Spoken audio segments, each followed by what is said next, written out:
Shalom Obracha, nous poursuivons avec la deuxième Mishnah du 7e Pérec, le Nishmat Raphaël Yaakov ben Peretz Laurent. La Mishnah nous enseigne ici Sholeach Adam Yarech Lenochi.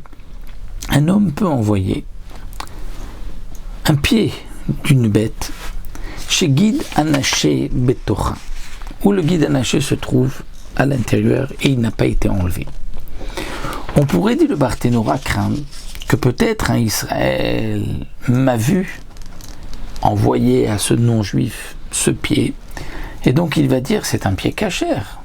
Il y a eu la shrita, il lui a envoyé, mais certainement aussi qu'il a enlevé le guide anaché, puisque ça vient des mains d'un juif qui a fait la shrita, qui est donc digne de confiance.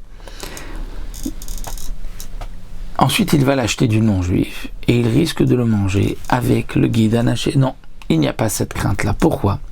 Parce qu'étant donné que le pied est entier, on peut voir est-ce qu'on a enlevé, est-ce qu'on a fait une incision pour enlever le guide anaché ou pas. Ici, on voit qu'il n'y a rien, donc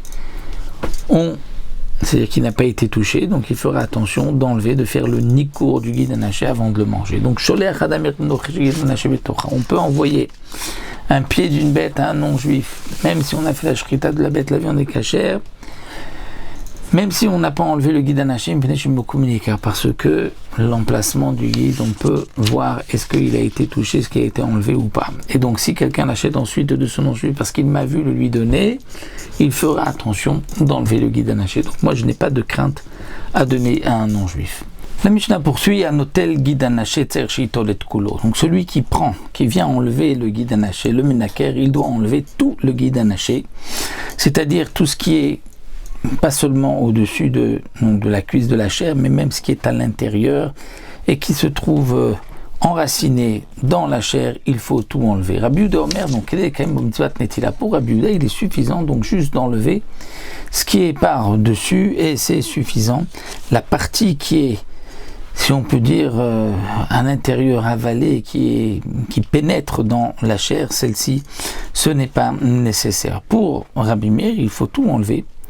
Alors c'est vrai que même, comme explique la Gemara, même d'après Rabbi Meir, le guide interdit par la Torah n'est que celui que l'on boit, pas celui qui rentre dans la chair à l'intérieur. Mais les Chachamim ont interdit. Et donc c'est pour cela qu'il faudra aller chercher le guide anaché en profondeur dans la chair. Pour Rabbi Yehuda, non. Il est suffisant donc d'enlever juste ce que l'on voit qui est là, on n'a pas besoin d'aller chercher en profondeur et il n'est même pas interdit. Donc, Midé Rabbanan, d'après Rabbi Yehuda. Voilà, on termine là avec la deuxième Mishnah.